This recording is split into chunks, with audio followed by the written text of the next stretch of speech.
네, 지난해 소방관 순직 사고가 발생한 감귤 창고와 유사한 건축물이 제주도 내에 12,000곳이 넘는 것으로 추정되고 있습니다. 하지만 상당수가 관리 사각지대에 놓여 있어서 화재 등 재난 사고 위험에 무방비로 노출돼 있습니다. 김용원 기자입니다.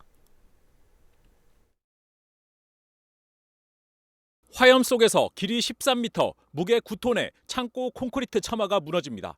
지붕과 외벽을 지탱하던 콘크리트 구조물이 수백 도의 온도에 노출되면서 불과 10여 분 만에 강도가 약해져 붕괴된 겁니다.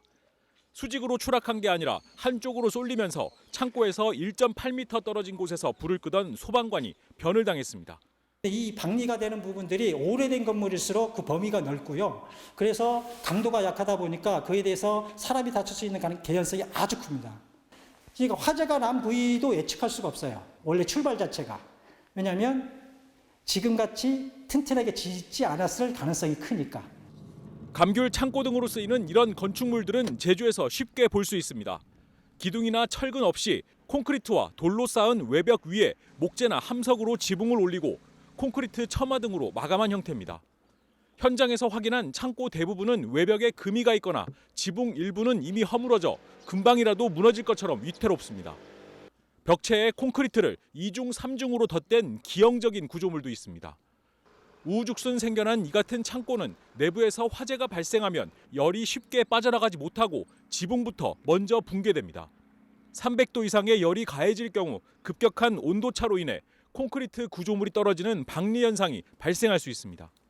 이 같은 노후된 창고처럼 화재나 재난에 취약한 유사 건축물은 12,000개소가 넘을 것으로 파악되고 있습니다.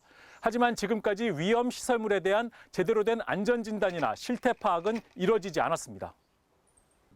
100제곱미터 내외 소규모 창고 시설은 안전 관리 대상에서 제외돼 행정에서도 손을 놓고 있는 실정입니다. 특히 무허가 시설들은 얼마나 노후되고 재난에 취약한지 파악조차 어렵습니다.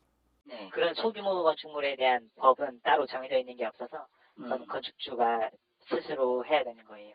순직 사고를 계기로 소방은 창고 가운데 카페나 소매점 등으로 용도 변경한 시설물 160여 곳을 대상으로 현황 관리와 예방 대책을 추진하겠다고 밝혔습니다. 하지만 이는 유사 건축물 12,000여 개소의 1%에 불과해 나머지 99%는 여전히 관리 사각지대에 놓여 있습니다. 그러면 그건 건축 관련 부서라든지 이런 쪽에서 어차피 화재가 날 것을 대비해 가지고 예방 대책으로 그런 데이터가 우선 정리가 돼야 돼요.